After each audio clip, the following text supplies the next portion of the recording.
It Chapter 2 is a 2019 American supernatural horror film directed by Andy Muschietti from a screenplay by Gary Dauberman. It is the sequel to It, 2017, and the second of a two-part adaptation of the 1986 novel It by Stephen King.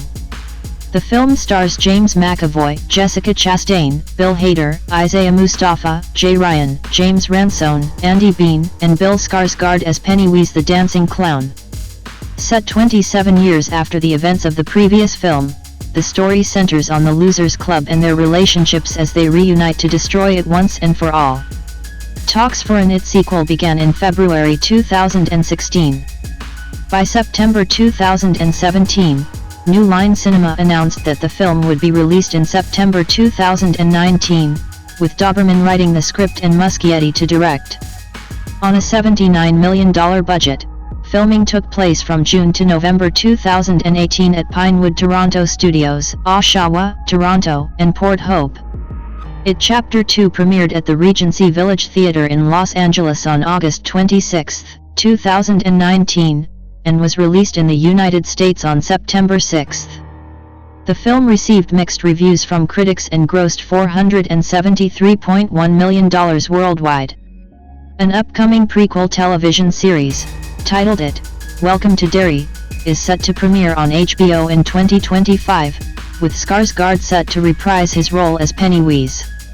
Plot: in 2016, 27 years after its initial defeat, Pennywise the Dancing Clown returns to Derry, Maine, killing a man named Adrian Mellon after he and his boyfriend are brutally assaulted by homophobic teens. Mike Hanlon, the only member of the Losers Club who remained in Derry, summons the other members, Bill Denbrough, Ben Hanscom, Beverly Marsh, Richie Tozier, Eddie Kaspbrak, and Stanley Uris. All of them return to Derry, except for Stanley, who dies by suicide. Mike refreshes the Losers' memories before it itself reveals the news of Stanley's suicide to them. Richie and Eddie decide to leave, until Beverly reveals that she has had visions of their deaths should they fail to fulfill their oath to kill it. Meanwhile, It kills a little girl named Victoria at a baseball game and helps Henry Bowers, who was arrested for the murder of his father, escape from a mental institution. At the library, Mike shows Bill, via a drug-induced vision, that the Native American ritual of Chud can defeat it using artifacts from the Losers' past. Bill recovers Georgie's paper sailboat and meets a young boy, Dean, whom he warns to leave Derry. Beverly retrieves Ben's love poem from her childhood home before being attacked by it in the form of a demonic elderly woman. Richie goes to an abandoned cinema where he collects a game token and encounters Pennywise, who confronts him on his hidden homosexuality. Ben returns to the town's high school, choosing to use an old yearbook page signed by Beverly as his artifact, while Eddie recovers an inhaler from a pharmacy and is attacked by the leper. Returning to the hotel, Richie abandons the group, while Bill leaves for the town carnival and fails to save Dean from Pennywise. Bowers viciously attacks Eddie at the hotel before driving to the library. There, Bowers attacks Mike before Richie returns and impales him. The Losers then travel to the Neibold house where they convince Bill, distraught over his failure to save Dean, not to face it alone. With their memories now fully restored, the group descends into a cavern beneath the sewers. Mike provides a rock from the Losers' fight with the Bowers gang, and they perform the ritual using the artifacts in the remains of the meteor that brought it to Earth. The ritual fails as it emerges as an enormous Pennywise spider hybrid and pressures Mike into revealing that the ritual killed the original native performers. It attacks the Losers and places Bill, Ben, and Beverly in individual hallucinations. They escape once Bill releases his guilt over being indirectly responsible for Georgie's death and Beverly realizes again that Ben was the one who wrote the love letter to her. When Richie is made catatonic by it, Eddie saves him but is fatally impaled. A weakened Eddie then explains how he made it feel small earlier, by choking the leper nearly to death.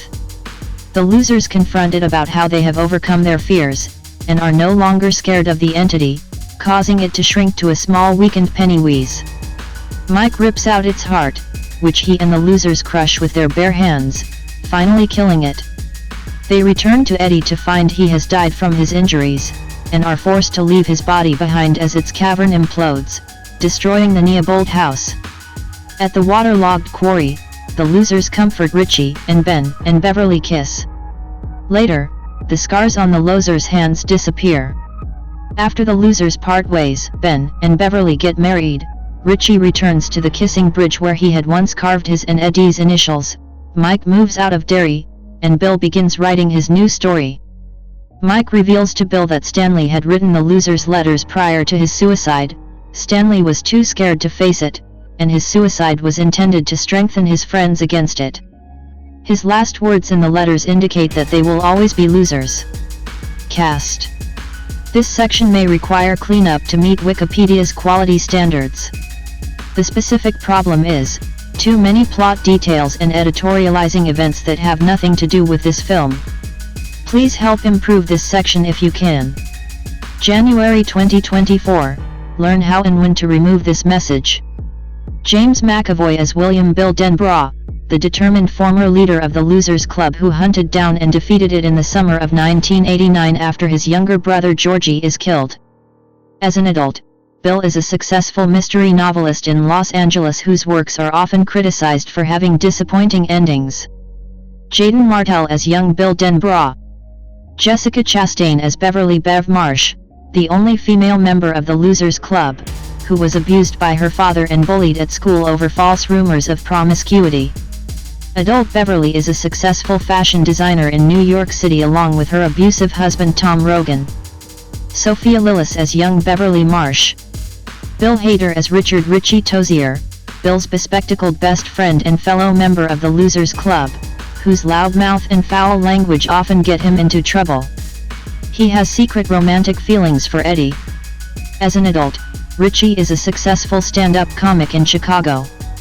Finn Wolfhard as young Richie Tozier. Isaiah Mustafa as Michael Mike Hanlon, the sole member of the Losers Club who still lives in Derry, where he is the town librarian.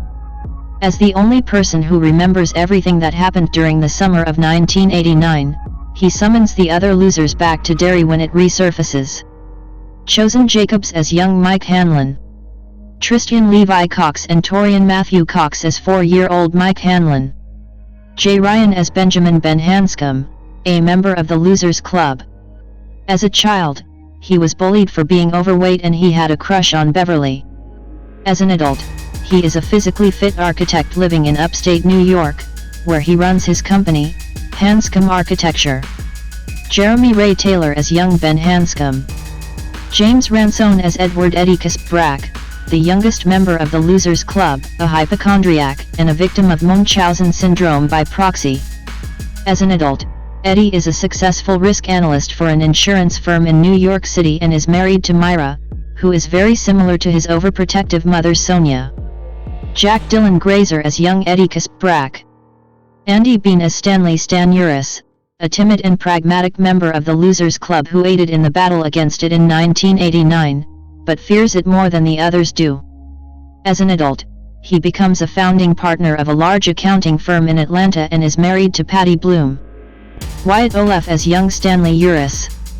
Bill Skarsgård as Pennywise the Dancing Clown, an ancient predatory creature from another dimension which was brought to Earth millions of years ago by a meteorite. It awakens every 27 years to feed on the fear of children that it kills. Pennywise is its favorite and primary guise, although it can take many forms in order to instill fear into its victims. It was overpowered and seriously wounded by the Losers Club in 1989. Other guises of it include Joan Gregson as Mrs. Kirsch, an apparently sweet and gentle elderly woman, actually a monster, who lives in Beverly's childhood home, Javier Botet as Hobo, a leper who encountered Eddie at the 29 Neibold Street house, and also as the witch, the monstrous form of Mrs. Kirsch, Jackson Robert Scott as Georgie Denbrough, Bill's late younger brother, and Owen Teague as Patrick Hochstetter, a young hoodlum who was eaten by Pennywise in the sewers in 1989. It also briefly appears without clown makeup, under the alias Bob Gray, also Skarsgård. Additionally, Teach Grant portrays Henry Bowers IV, who terrorized the Losers Club in the summer of 1989 before he was incarcerated for killing his father while under its influence. Nicholas Hamilton reprises his role as the young Henry Bowers. Molly Atkinson reprises her role as Sonia, Eddie's Munchausen syndrome by proxy-stricken mother, and also plays Eddie's wife Myra. Xavier Dolan and Taylor Frey appear as Adrian Mellon 5 and Don Haggerty, a gay couple who are attacked by a group of youths during a carnival before Mellon is killed by it, while Jake Weary appears as Webby, the leader of the youth gang who attacks Adrian and Don. Luke Rosler portrays Dean, a young boy who meets Bill near the storm drain where Georgie was killed in 1988, and who is later killed by it at the Funland. Ryan Kiera Armstrong appears as Victoria Fuller, a girl who is killed by it after he lures her to under the bleachers at a baseball game. Jess Vixler portrays Bill's wife Audra Denbrough, née Phillips. Will Bainbrink portrays Beverly's abusive husband Tom Rogan 5 and Martha Gervin appears as Stanley's wife Patty. Stephen Bogaert, Jake Sim, Logan Thompson, Joe Bostic, and Megan Charpentier reprise their roles from the first film as Beverly's abusive father Alvin Marsh, Henry's friends Reginald Belch Huggins and Victor Vic Chris, pharmacist Mr. Keene, and Keene's daughter Greta, respectively. Juno Rinaldi portrays the adult Greta. Katie Lundman reprises her role as Betty Ripsum in a vocal capacity, in addition to portraying a second character, Chris Onwin, one of Webby's friends who participates in assaulting Adrian and Don. Stephen King cameos as a pawn shop owner, the film's director Andy Muschietti cameos as a customer at the pharmacy, and filmmaker Peter Bogdanovich cameos as himself, the director of the film based on Bill's novel. Brandon Crane, who played young Ben Hanscom in the 1992 episode television miniseries adaptation of it, also makes a cameo appearance as a board member of Hanscom Architecture. 6. Production. Development. In February 2016, producer Roy Lee, in an interview with Collider, mentioned a second It film, remarking, "Doberman wrote the most recent draft working with Muschietti, so it's being envisioned as 2 movies." 7. In July 2017, Muschietti revealed that production was set to begin in the spring of 2018, adding 8-9 will probably have a script for the second part in January 2018. Ideally, we would start prep in March. Part 1 is only about the kids. Part 2 is about these characters 27 years later as adults, with flashbacks to 1989 when they were kids. 10 Muschietti spoke of looking forward to having a dialogue in the second film that does not exist within the first, stating, "It seems like we're going to do it. It's the second half, it's not a sequel. It's the second half and it's very connected to the first one." 11/12 Muschietti stated that 2 cutscenes from the first film will possibly be included in the second, one of which being the fire at the black spot from the book. 13. In September 2017, New Line Cinema announced that the sequel would be released on September 6, 2019. 14 with Gary Doberman 15/16 writing the script and Andy Muschietti returning to direct. 17 Doberman would later leave the project to write and direct Annabelle Comes Home, while Jason Fuchs was brought in as his replacement. 18. Casting. In an interview in July 2017, the child actors from the first film were asked which actors they would choose to play them in the sequel. Sophia Lillis chose Jessica Chastain and Finn Wolfhard chose Bill Hader, 19, both of whom would end up cast in those roles. In September 2017, Muschietti and his sister mentioned that Chastain would be their top choice to play the adult version of Beverly Marsh. 20 In November 2017, Chastain herself expressed interest in the project. 21 Finally, in February 2018, Chastain officially joined the cast, 22 reuniting her with Muschietti, who directed her in Mama. By April 2018, Hader and James McAvoy were in talks to join the cast to play adult versions of Richie Tozier and Bill Denbrough, respectively. 23 In May 2018, James Ransone, Jay Ryan and Andy Bean joined the cast to portray adult versions of Eddie Kaspbrak, Ben Hanscom, and Stanley Uris, respectively. 24 25 26 In June 2018, Isaiah Mustafa joined as the adult version of Mike Hanlon, while Xavier Dolan and Will Bainbrink were also cast as Adrian Mellon and Tom Rogan, respectively. 27.5 later, Teach Grant was cast to play the adult version of Henry Bowers, played by Nicholas Hamilton, and Jess Vixler was also cast as Bill's wife. For this is the second collaboration between McAvoy, Chastain, Hayter, Vixler, and Bainbrink after the disappearance of Eleanor Rigby. In September 2018, it was revealed that Javier Botet would appear in the film. 28 He played it in its hobo and witch forms. Filmmaker Guillermo del Toro was sought for a cameo as the janitor that Ben encounters when fleeing from Pennywise. Despite nearly securing del Toro, he was not included in the final film. 29 Stephen King's son and fellow author Joe Hill was originally envisioned to cameo as the younger version of the pawn shop owner in a flashback scene with young Bill and Beverly, but the scene was cut from the final draft of the screenplay. 30 Maturin the turtle was reported to be in the film. 31 This did not happen, although a golden turtle statue can be seen in Ben's home and a smaller one can be seen in a classroom scene. 32 Filming. Principal photography on the film began on June 19, 2018 33 at Pinewood Toronto Studios. The sewer system set was constructed at Pinewood 34 while the actual grade is located in North York. 35 Much of the location work was done in and around Port Hope during summer 2018, as the town stood in for the fictional main town of Derry. Signs and decor were changed as necessary. 36 The town hall exterior was used as the Derry Library. 35 Some exterior shots of the hotel were filmed at the town's Hotel Carlisle. 37-38 Some interiors were filmed at a 1902 mansion in Toronto, Cranfield House, while homes in the city, and in Oshawa and Pickering, were used as exteriors. An old mansion set was built for exteriors of the Pennywise home, and later burned, in Oshawa. 35 The synagogue in the film was actually the Congregation Neseth Israel in Toronto. Derry High School exteriors were filmed at the Mount Mary Retreat Centre in Ancaster, Ontario. Other locations used by the production included the Ellora Quarry Conservation Area, the Scottish Rite in Hamilton, Ontario, Audley Park in Ajax, Ontario, Rouge Park in Scarborough, Toronto, as the Barons, and the Mandarin Restaurant in Mississauga. 39-35 Filming concluded in early November 2018 after 86 days of production. 40 Post-production. The visual effects were provided by Atomic Arts and Method Studios.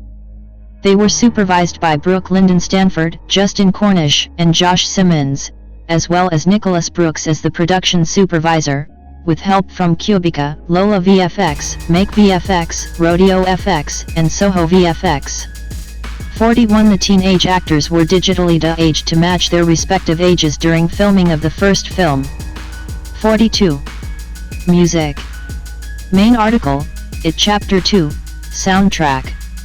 On March 29, 2019, it was announced that English composer, conductor, and pianist Benjamin Wallfisch, who had previously composed original scores for films such as Hidden Figures, Blade Runner 2049 and Shazam, was set to compose the soundtrack for IT Chapter 243, marking this as the second time the composer has worked with director Andy Muschietti, after previously composing the soundtrack for the first IT theatrical film in 2017. The soundtrack features 45 original tracks that were released on August 30, 2019. 44. According to Wallfisch, the score for IT Chapter 2 features a larger orchestra and choir than previously and draws on both themes from the first film's soundtrack with more scale and ambition to reflect the scope of the film, as well as creates new themes to reflect the character's development over the past 27 years. 45. Marketing. The first concept art of the adult versions of the Losers Club was released on July 2, 2018, as principal photography began. The first teaser poster of the film was released on October 31, 2018. A first look from the film was shown at the Cinemacon on April 2, 2019. A second teaser poster was released on May 9, 2019, along with a teaser trailer.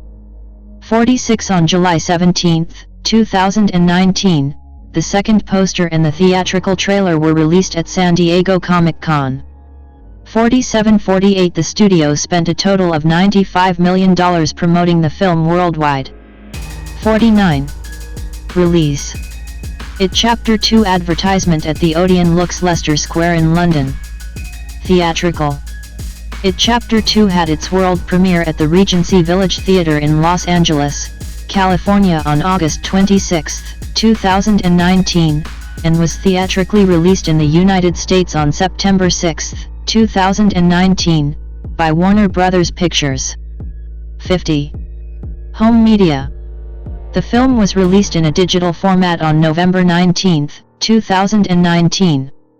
A release on DVD, Blu-ray, and 4K occurred on December 10, 2019, in the United States. 51. Reception. Box office. It Chapter 2 grossed $211.6 million in the United States and Canada, and $261.5 million in other territories, for a worldwide total of $473.1 million. 3 Deadline Hollywood calculated the net profit of the film to be $169 million, when factoring together all expenses and revenues. 49. In the United States and Canada, the film was projected to gross $90-100 million from 4,570 theaters in its opening weekend, and the week of its release broke Fandango's record for most advance tickets sold by a horror film. 52. The film made $37.4 million in its first day, including $10.5 million from Thursday night previews, the second highest total for both a September opening and horror film, behind the first film's $13.5 million. It went on to debut to $91 million, also the second best ever for a horror film in a September release, while being over $30 million less than the first film. The lower debut was attributed to a more mixed critical reception, as well as the nearly 3-hour runtime, which some exhibitors said possibly curbed business. 2. The film also had the 5th highest opening weekend for an R-rated film, behind its predecessor It, The Matrix Reloaded, Deadpool, and Deadpool 2. 53. It made $39.6 million in its second weekend, retaining the top spot, before making $17.0 million in its third weekend and being dethroned by newcomer Downton Abbey. 54-55. Critical response. On the review aggregator website Rotten Tomatoes, 62% of 382 critics' reviews are positive, with an average rating of 6.1/10. The website's consensus reads, It Chapter 2 proves bigger doesn't always mean scarier for horror sequels, but a fine cast and faithful approach to the source material keep this follow-up afloat. 56. Metacritic, which uses a weighted average, assigned the film a score of 58 out of 100, based on 52 critics, indicating mixed or average reviews. 57. Audiences polled by CinemaScore gave the film an average grade of B+ on an A and to F scale, the same as the first film, while those at Post-Track gave it an overall positive score of 76% and a 56% definite recommend. 2. Writing for the Chicago Sun-Times, Richard Roper praised the production design and cast, but said the film was not as scary as the first, specifying, for all of Muschietti's visual flourishes and with the greatly talented Bill Skarsgård again delivering a madcap, disturbingly effective, all-in performance as the dreaded Pennywise, It Chapter 2 had a relatively muted impact on me. 58. Variety's Peter DeBrugge wrote, The clown is back, and the kids have grown up in Part 2 of Stephen King's monster novel, which inspires an overlong, but suitably scary sequel. 59. While Christy Lemire of RogerEbert.com gave the film 2.5 out of 4 stars, stating that It Chapter 2 can be a sprawling, unwieldy mess overlong, overstuffed, and full of frustrating detours, but its casting is so spot on, its actors have such great chemistry and its monster effects are so deliriously ghoulish that the film keeps you hooked. 60. Katie Rife of the AV Club gave the film a grade of C+, praising Hader's performance but summarizing, What a shame, then to build this beautiful stage, populate it with talented actors and high-level craftspeople, and then drop them all through the trapdoor of plotting humor and scattershot plotting. 61 I. Romano of Vox called the film well-made and entertaining, but criticized what she termed the lack of chemistry between members of the adult cast, and wrote that the film muddles the message of the novel on which it is based. 62 Rich Jezwiak of Jezebel gave the film a negative review, calling it meandering and a movie that has no sense of its rules. 63. The film also received criticism over Stan's suicide, as the film showed the suicide as a sacrifice intended to strengthen his friends and remove him as the weak link, whereas in the book he died by suicide purely out of terror.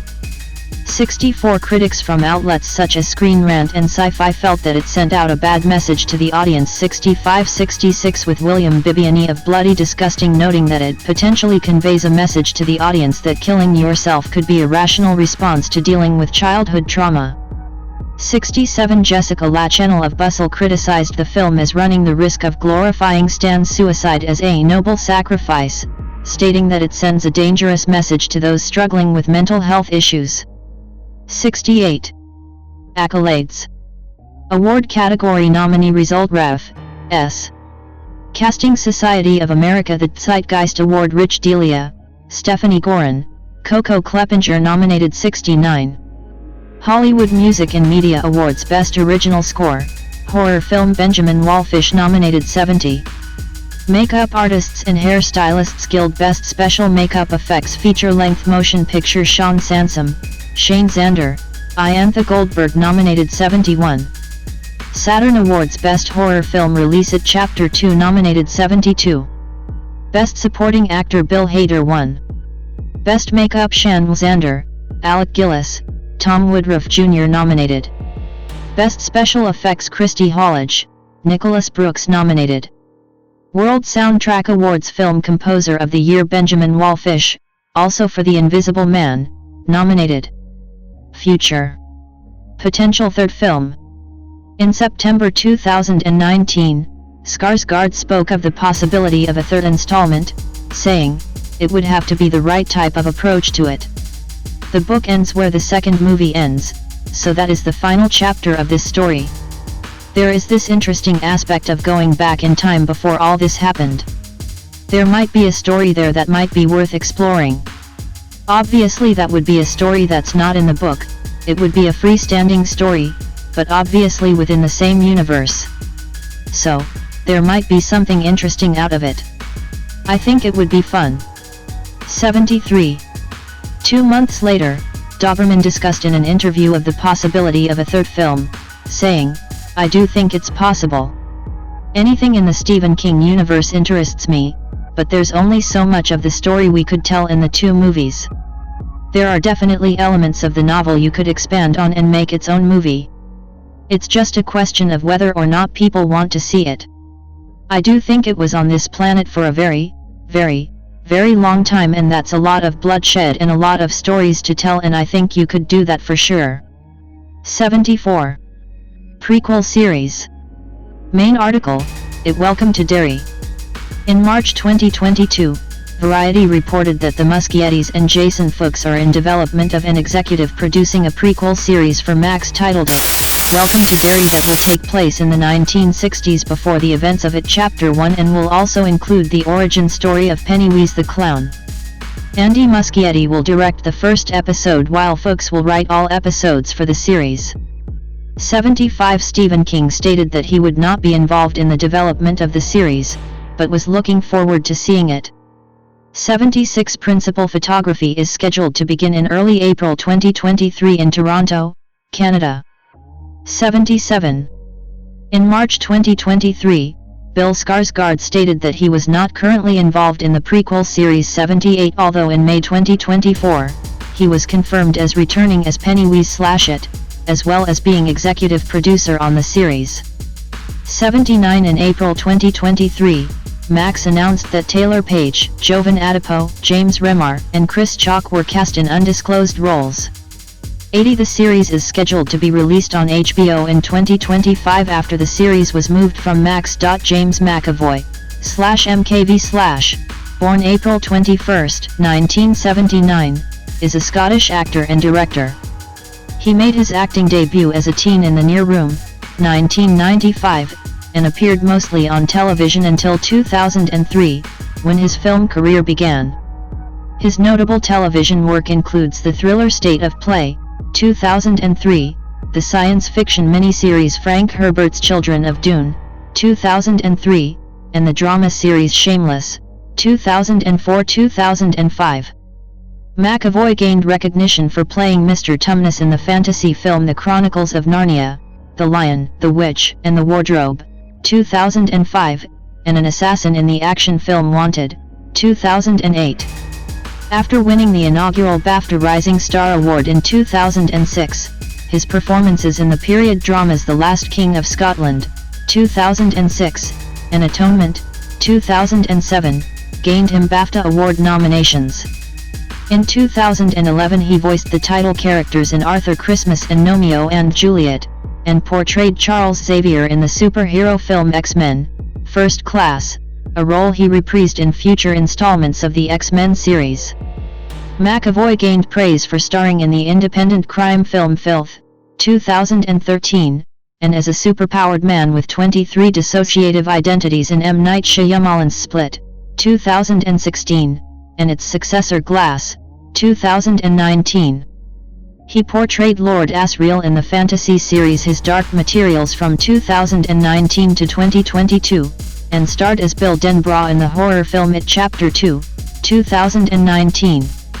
On stage, McAvoy has performed in several West End productions, such as 3 Days of Rain in 2010, Macbeth in 2013, The Ruling Class in 2015, and Cyrano de Bergerac in 2020, for which he received 4 nominations for the Laurence Olivier Award for Best Actor. Early life. McAvoy was born on April 21, 1979 in Glasgow, 1-2 to bus driver turned builder James McAvoy Sr. and psychiatric nurse Elizabeth, née Johnstone, died 2018. 3-4-5 He was brought up as a Roman Catholic. 6 His parents separated when he was 7 and divorced when he was 11. 3 McAvoy's mother suffered from poor health and subsequently sent him to live with his maternal grandparents, Mary and James Johnstone, in the nearby Drum Chapel area of Glasgow. 7 His mother lived with them intermittently. 3 McAvoy has a younger sister named Joy and a younger half-brother named Donald. 3 McAvoy confirmed in an interview with The Guardian that both his parents were deceased. 8 But he had not been in contact with his father since childhood. 3 He attended the Catholic St. Thomas Aquinas Secondary School in the Jordan Hill area of Glasgow and briefly considered joining the priesthood. 9-10 In a 2006 interview, McAvoy said he considered becoming a priest as a child because it seemed to be a way to explore the world via missionary work. 11 During his education, he worked at a local bakery. 9-10 McAvoy applied to join the Royal Navy and had already been accepted when he was also offered a place to study acting at the Royal Scottish Academy of Music and Drama, RSAMD, now the Royal Conservatoire of Scotland. 12 After graduating in 2000, he moved to London. Career. Early work. McAvoy's acting debut was at the age of 15 years in The Near Room, 1995. He later admitted that he was not very interested in acting when joining the film, but was inspired to study acting after developing feelings for his CO star, Alana Brady. 13 He continued to act while still a member of Pace Youth Theatre. 14-15 McAvoy graduated from the Royal Scottish Academy of Music and Drama in 2000. 16 Throughout the early 2000s, he made guest appearances in television shows and began working in film. In 2001, McAvoy's performance as a gay hustler in the play Out in the Open impressed director Joe Wright so much that Wright began offering McAvoy parts in his films. McAvoy kept declining them, however, and it was not until 6 years later that the two worked together. 16. He appeared in Privates on Parade in the Donmar warehouse, where he was noticed by Sam Mendes. 3 In 2001, the actor appeared as Private James W. Miller in Band of Brothers, an 11-hour World War II miniseries by executive producers Steven Spielberg and Tom Hanks. 1718 he gained the attention of critics in 2002's White Teeth, a 4-part television drama miniseries adaptation based on the novel of the same name by Zadie Smith. 19 in 2022, McAvoy commented that Smith didn't say he was bad at playing the part. She told him he was the wrong casting, because he was too little. The character should have been more overweight. 8. In 2003, McAvoy appeared in the Sci-Fi Channel miniseries Frank Herbert's Children of Dune, adapted from Frank Herbert's novels. 20 He then accepted the role of an unprincipled reporter in 2003's State of Play. 21 The 6-part drama serial tells the story of a newspaper's investigation into the death of a young woman and was broadcast on BBC One. 22-23 Calling the program a must-see, the Chicago Tribune recommended State of Play for its cast's performance. 24 In 2002, McAvoy shot scenes for Bollywood Queen, described as West Side Story meets Romeo and Juliet with bindies. It was shown as a special presentation at the 2003 Sundance Film Festival and opened in UK cinemas on October 17. 25-26. In 2004, he acted in the romantic comedy Wimbledon. 27 His next project was voicing a character named Hal in the 2004 English version of Strings, a mythic fantasy film. 28 Another 2004 release for him was Inside I'm Dancing, an Irish production directed by Damien O'Donnell starring alongside Stephen Robertson. In it, he was cast as one of the two principal characters, a maverick with Duchenne muscular dystrophy. 29 McAvoy ended 2004 by appearing in the first 2 seasons of Shameless as Steve McBride. 2000s. In 2005, he appeared in Walt Disney Pictures' as The Chronicles of Narnia, The Lion, the Witch, and the Wardrobe 30 made by Andrew Adamson and based on C.S. Lewis's children's novel. He appeared as Tumnus, a faun who befriends Lucy Pevensie, played by Georgie Henley, and joins Aslan, Liam Neeson's forces. It was given a UK release of December 9. At the UK box office, the film opened at number 1, earning around £8.7 million at 498 cinemas over the weekend. 31 Worldwide, Narnia grossed £463 million. 32 In 2006 he accepted the role of Brian Jackson, a nerdy university student who wins a place on a university challenge quiz team in the mid-1980s, in Starter for 10. He was directed by David Nichols, who adapted the film's screenplay from his own book. The British-American production was given distribution in the UK on November 10.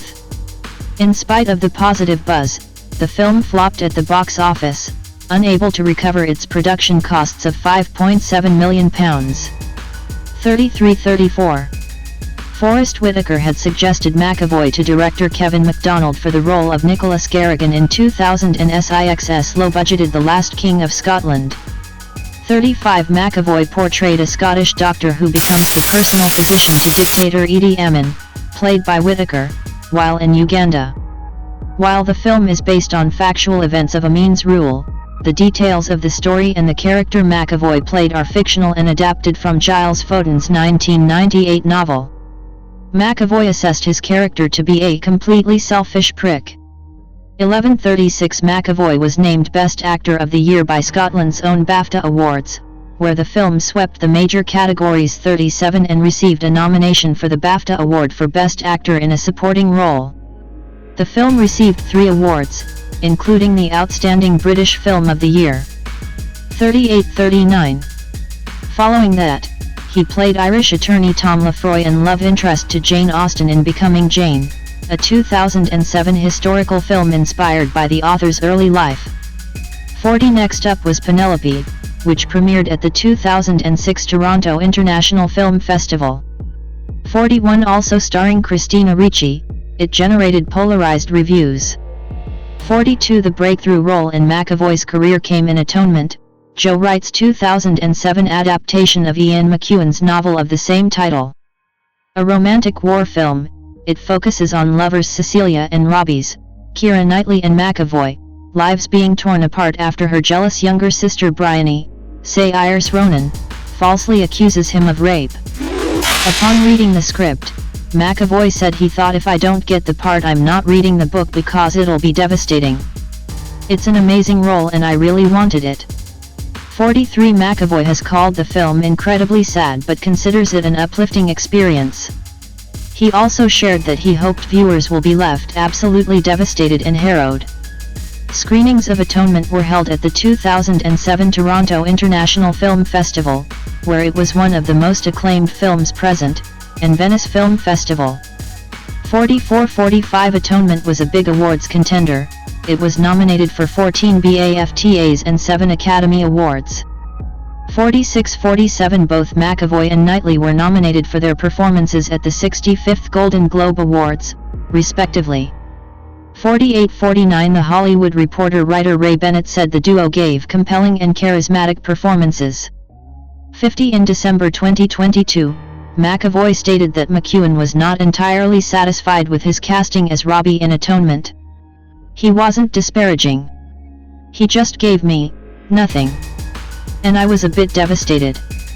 Then he said I was a bit small because my character, Robbie, was meant to be the 6 feet tanned Adonis, and I was a 25-year-old pasty Glaswegian who's 5 feet nothing. 8. His next role saw McAvoy appear with Angelina Jolie and Morgan Freeman in Wanted, 2008, an action film where he portrayed Wesley Gibson, a young American slacker who learns he is heir to a legacy of assassins.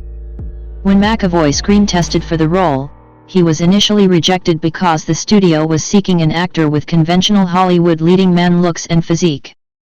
He later recalled being considered the runt of the litter of those who tested, but ultimately got the role in late 2006 since the studio wanted someone geeky. 51-52 While shooting action scenes for Wanted, he suffered several injuries, including a twisted ankle and an injured knee. 53 Nonetheless, the actor said he had a good time whilst making the film. McAvoy had not previously done this type of genre, and thought of Wanted as a chance to be more versatile. 54. Loosely based on the comic book miniseries of the same name by Mark Miller, it saw a June 2008 release worldwide. It received favorable reviews from the press, who generally liked that it was fast-paced. 55 At the box office, Wanted was a success, grossing $341 million against a $75 million production budget. 56 Next was The Last Station, 2009, a biopic that details the final months of celebrated writer Leo Tolstoy and also stars Anne-Marie Duff, McAvoy's wife at the time. 57 It was shown at a limited number of screens in the US. 58 Although most critics' awards paid attention to SEO stars Helen Mirren and Christopher Plummer, the Satellite Awards nominated McAvoy for Best Supporting Actor. 59 In 2009, McAvoy voiced Angelina's father, Maurice Muselling, in the television series, Angelina Ballerina, The Next Steps. He also appeared on stage in 2009 at Apollo Theater's 3 Days of Rain. 60. 2010s. McAvoy at the 2010 Toronto International Film Festival. He voiced the male titular character in the film Romeo and Juliet, 2011, an animated movie based on William Shakespeare's play Romeo and Juliet. 61 In Robert Redford's historical American drama The Conspirator, McAvoy played the role of an idealistic war hero who reluctantly defends SEO conspirator Mary Surratt, Robin Wright, charged in the Abraham Lincoln assassination. It premiered at the 2010 Toronto International Film Festival. 62 While this movie garnered mixed reception, critics lauded the actor for his work. In Owen Gleiberman's assessment of The Conspirator, he found it stiff-jointed and tedious, but regarded McAvoy as an avid presence. 63. In mid-2010, McAvoy was cast as telepathic superhero Professor X, leader and founder of the X-Men, in X-Men: First Class. 64 He joined an ensemble that included Michael Fassbender, Jennifer Lawrence, and Nicholas Hoult. Based on the Marvel Comics and a prequel to the film series, it focuses on the relationship between Professor X and Magneto and the origin of their groups. McAvoy did not read comics as a child, but was a fan of the X-Men animated cartoon series. 65 released to the UK on June 1. First Class topped its box office with ticket sales of around £5 million in its opening weekend.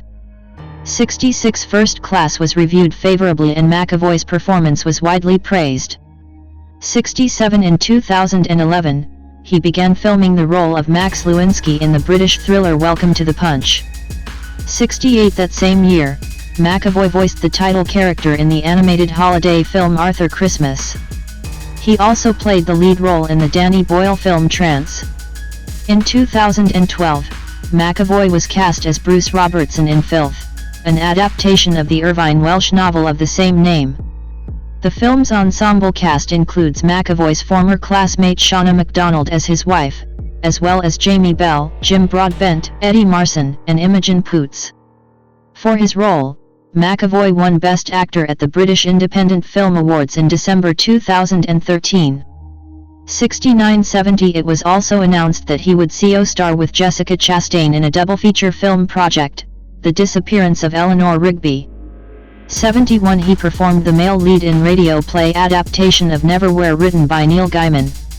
72 In October 2016, McAvoy played the character Richard in the BBC Radio 4 production of Neil Gaiman's short story How the Marquis Got His Coat Back. 73. McAvoy starred in Shakespeare's Macbeth on London's West End in early 2013. Macbeth was the first performance at the Trafalgar Transformed, running from February 9 until April 27.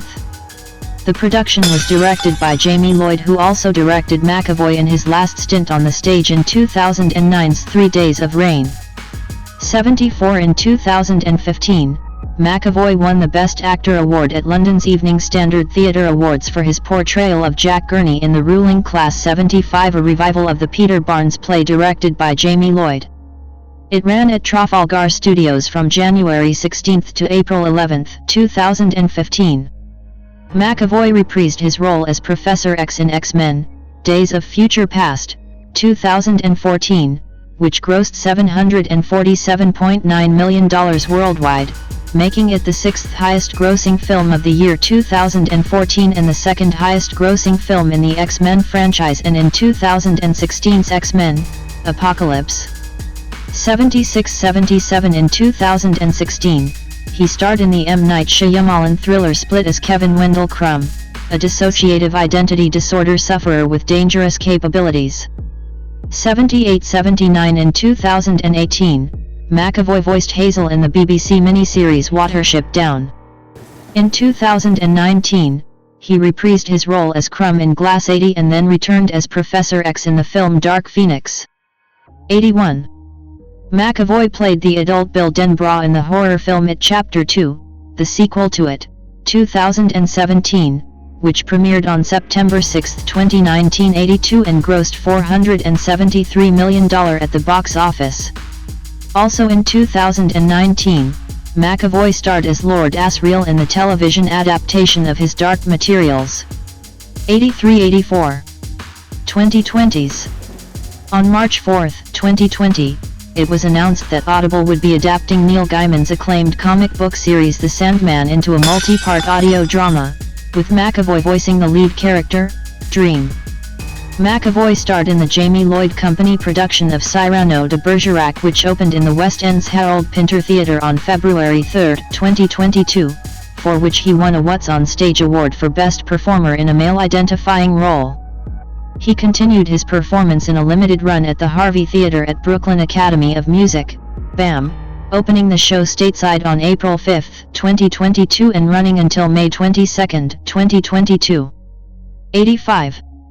He began principal photography on his directorial debut, California Schemin', in Scotland in November 2024.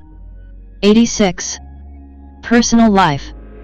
While working on Shameless, McAvoy began dating CO star Anne-Marie Duff, who played his character's love interest. They married on November 11, 2006. 87, and their son was born in 2010. 88 McAvoy and Duff announced their decision to divorce in May 2016. 89, and to minimize disruption to their son's life, they initially shared a home in North London when not working elsewhere.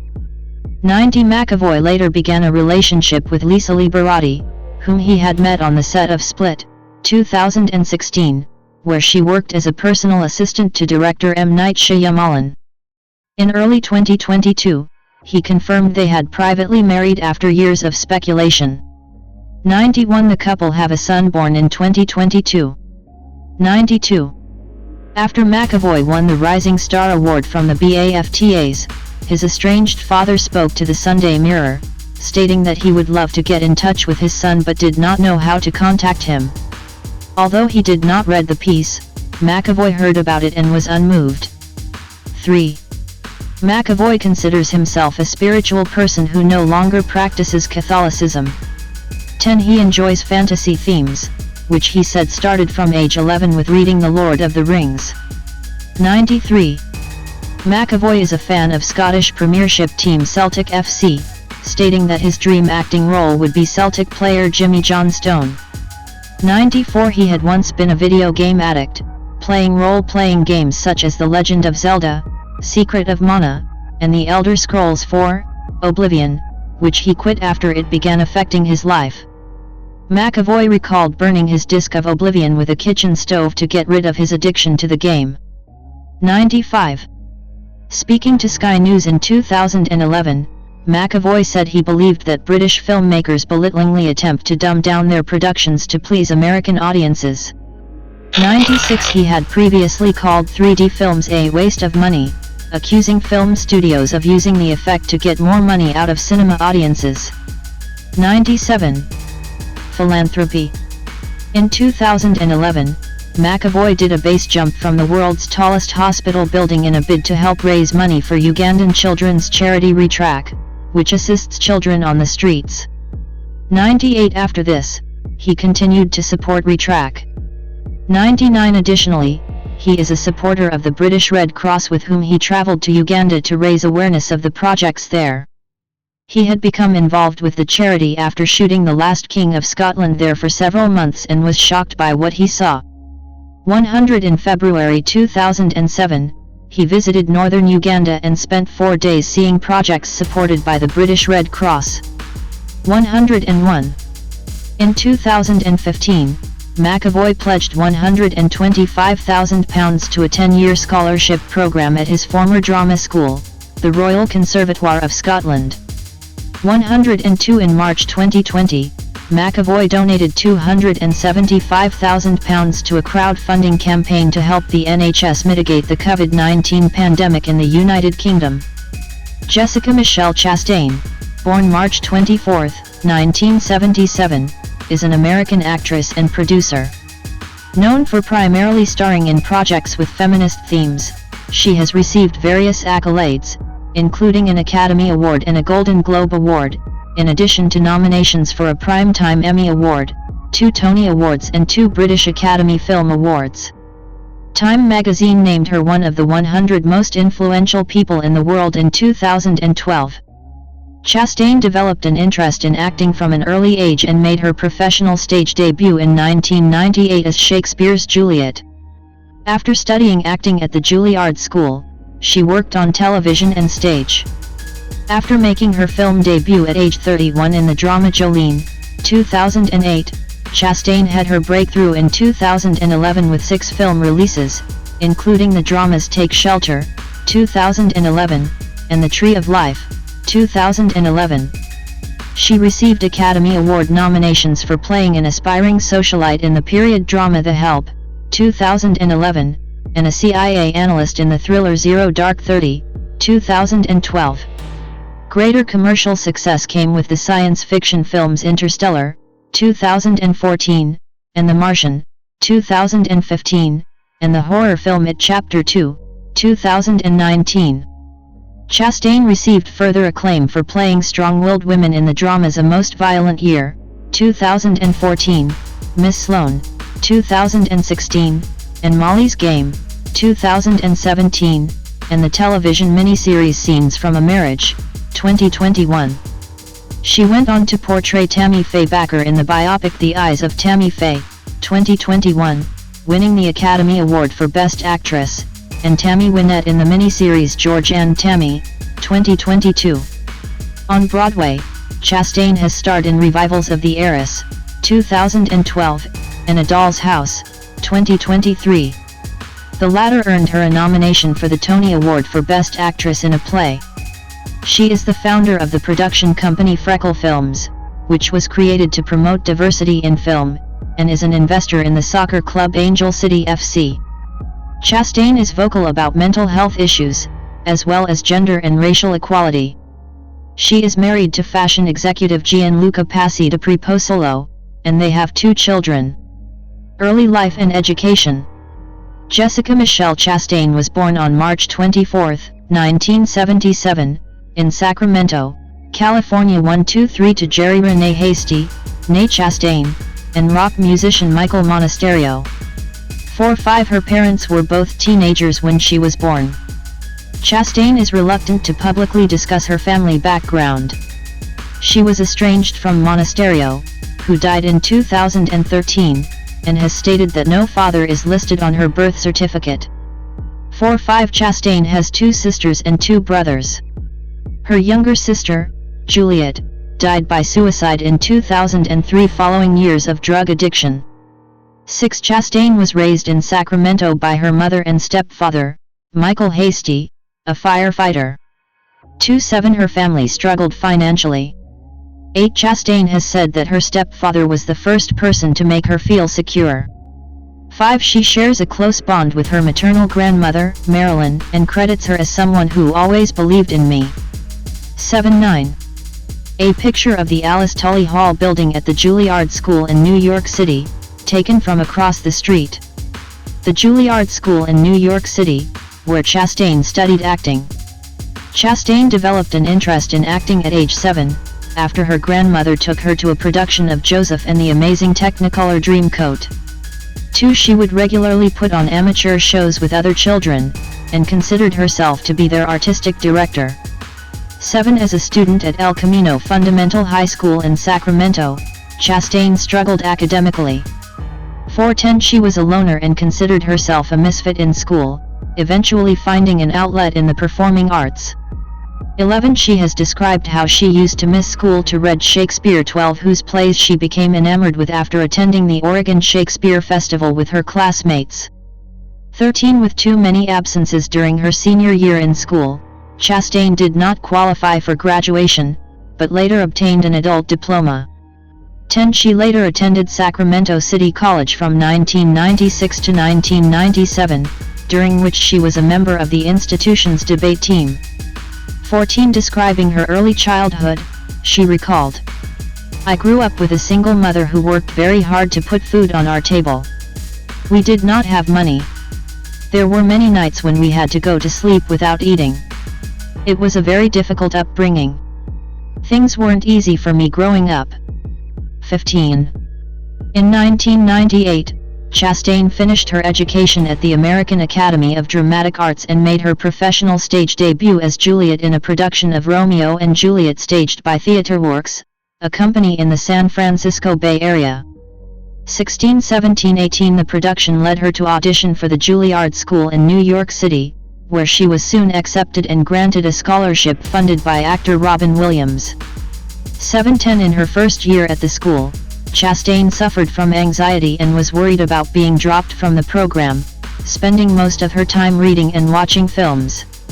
7-18 She later remarked that her participation in a successful production of The Seagull during her second year helped build her confidence. 18 She graduated from the school with a Bachelor of Fine Arts degree in 2003. 18 Career 2004-2010, Early work. Shortly before graduating from Juilliard, Chastain attended an event for final year students in Los Angeles, where she was signed to a talent-holding deal by the television producer John Wells. 19 She relocated to Los Angeles and started auditioning for jobs. 19 She initially found the process difficult, which she believed was due to other people finding her difficult to categorize as a redhead with an unconventional look. 20 In her television debut, the WB Network's 2004 pilot remake of the 1960s Gothic soap opera Dark Shadows, she was cast as Carolyn Stoddard. 21 The pilot was directed by P.J. Hogan, but the series was never picked up for broadcast. 21 later that year, she appeared as a guest performer on the medical drama series ER, playing a woman she described as psychotic, which led to her getting more unusual parts such as accident victims or characters with mental illness. 1920 she went on to appear in such roles in a few other television series from 2004 to 2007, including Veronica Mars, 2004, Close to Home, 2006, Blackbeard, 2006, and Law and Order, Trial by Jury, 2005-06. 22. A shot of Jessica Chastain as she looks away from the camera.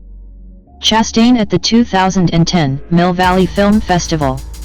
In 2004, Chastain took on the role of Anya, a virtuous young woman, in a Williamstown Theatre Festival production of Anton Chekhov's play The Cherry Orchard in Massachusetts, starring with Michelle Williams.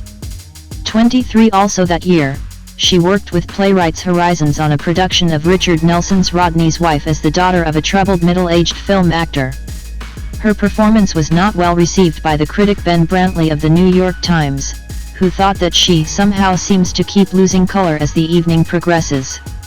24 While working on the play, she was recommended by Nelson to Al Pacino, who was looking for an actress to star in his production of Oscar Wilde's tragedy Salome. 19 The play tells the tragic story of its titular character's sexual exploration.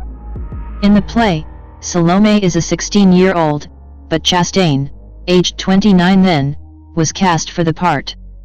25 The play was staged in 2006 at the Wadsworth Theatre in Los Angeles, and Chastain later remarked that it helped bring her to the attention of several casting directors.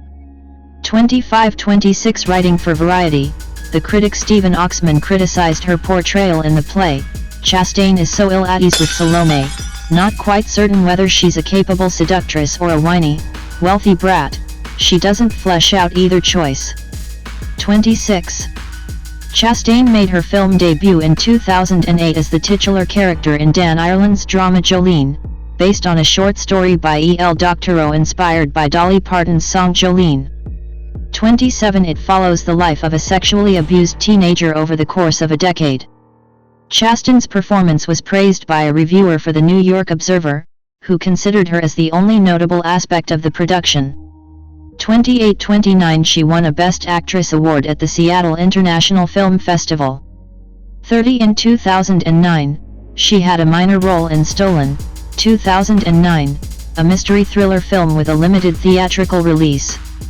31-32 Also in 2009, she played the part of Desdemona in the public theater production of Shakespeare's tragedy Othello, CO starring John Ortiz as the title character and Philip Seymour Hoffman as Iago.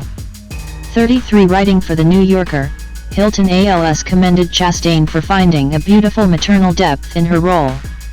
34.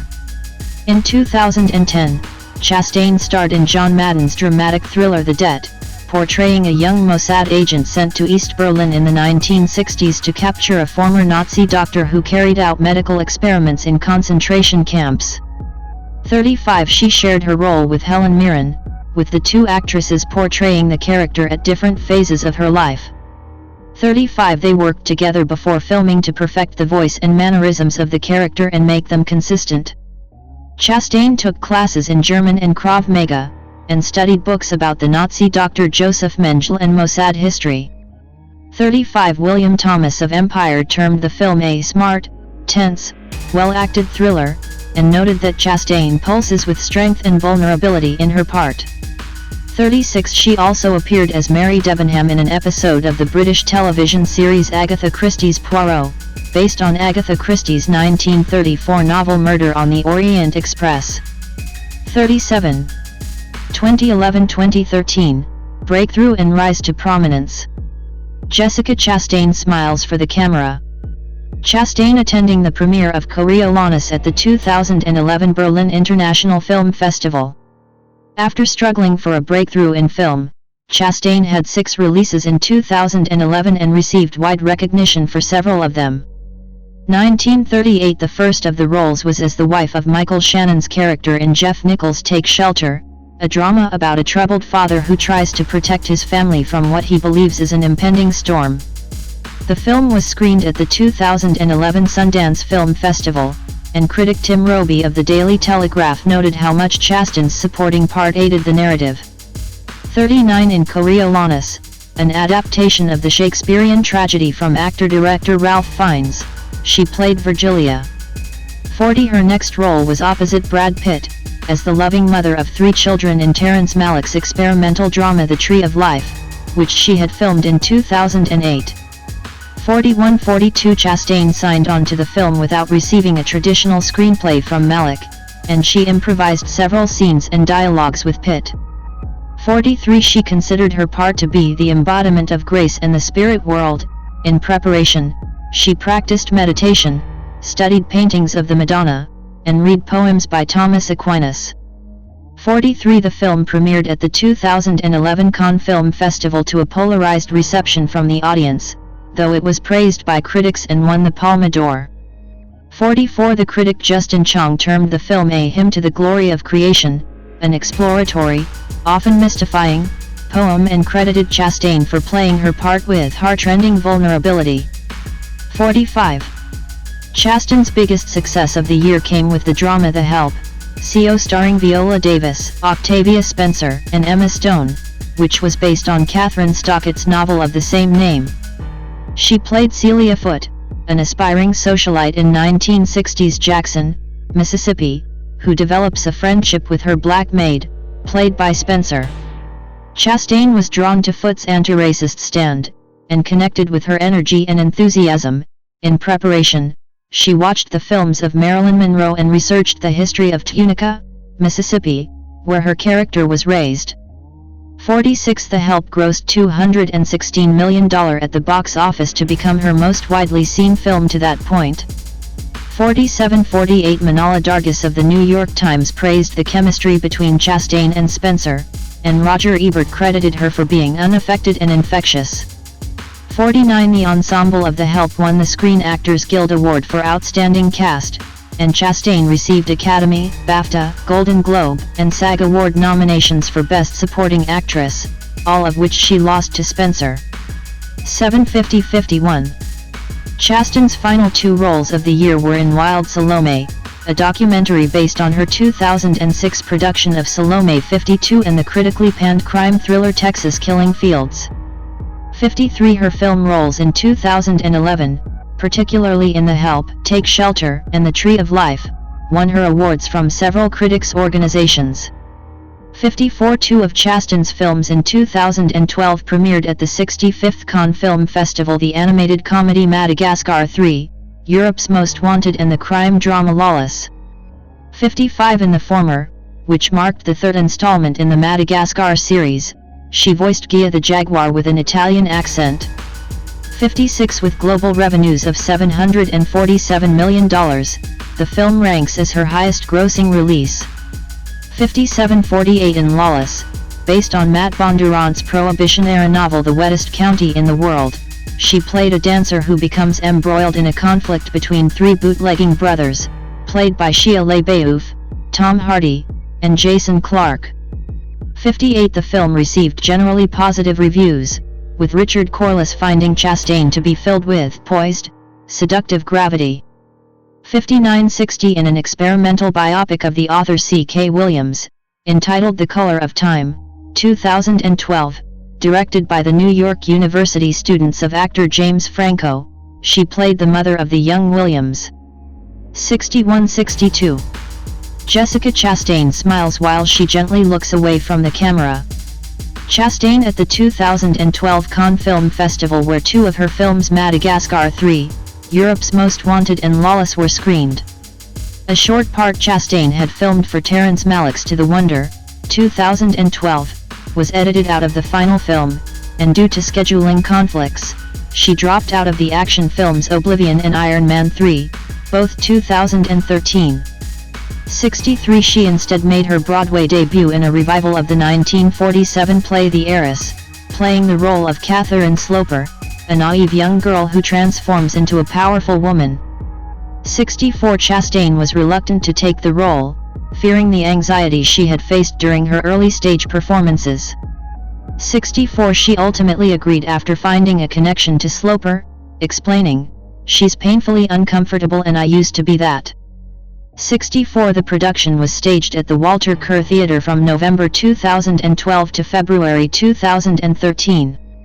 65 Ben Brantley of the New York Times was disappointed in Chastain's performance, writing that she was over-signaling the thoughts within and that her delivery of dialogue was sometimes flat. 65 The Heiress emerged as a sleeper hit at the box office. 66. Kathryn Bigelow's thriller Zero Dark 30 was Chastain's final film release of 2012. It is a partly fictionalized account of the nearly decade-long manhunt for al-Qaeda leader Osama bin Laden after the September 11 attacks in 2001. She played Maya Harris, a CIA intelligence analyst who helps kill bin Laden. Chastain was unable to meet the intelligence analyst on whom her character was based, so she relied on the research done by the film's screenwriter Mark Boal. 67 The difficult subject matter made it unpleasant for her to film. She suffered from depression during production, and once walked off the set in tears because she was unable to continue. 67 Zero Dark 30 was critically acclaimed, albeit controversial for its scenes of torture that were shown providing useful intelligence in the search for bin Laden. 68-69 Roger Ebert took note of Chastain's versatility, and likened her ability and range to that of Meryl Streep. 70 Peter Travers of Rolling Stone wrote, "Chastain is a marvel. She plays Maya like a gathering storm in an indelible, implosive performance that cuts so deep we can feel her nerve endings." 71 She won the Golden Globe Award for Best Actress in a Drama and received Academy, BAFTA, and SAG nominations for Best Actress. 772. Chastain took on the lead role of a musician who is forced to care for her boyfriend's troubled nieces in the horror film Mama, 2013, directed by Andy Muschietti. She was drawn to the idea of playing a woman drastically different from the perfect mother roles she had previously played, and she based her character's look on the singer Alice Glass. 21 The critic Richard Roper considered her performance to be proof of her being one of the finest actors of her generation. 73 During the film's opening weekend in North America, Chastain became the first performer in 15 years to have leading roles in the top two films, Mama and Zero Dark 30, at the box office. 74 She then starred as the titular character of a depressed woman who separates from her husband, played by James McAvoy, following a tragic incident in the drama The Disappearance of Eleanor Rigby, 2013, which she also produced. 75 The writer-director Ned Benson initially wrote the story from the perspective of Rigby's husband, then wrote a separate version from Rigby's perspective at the insistence of Chastain. 76 Three versions of the film Him, Her, and Them were released.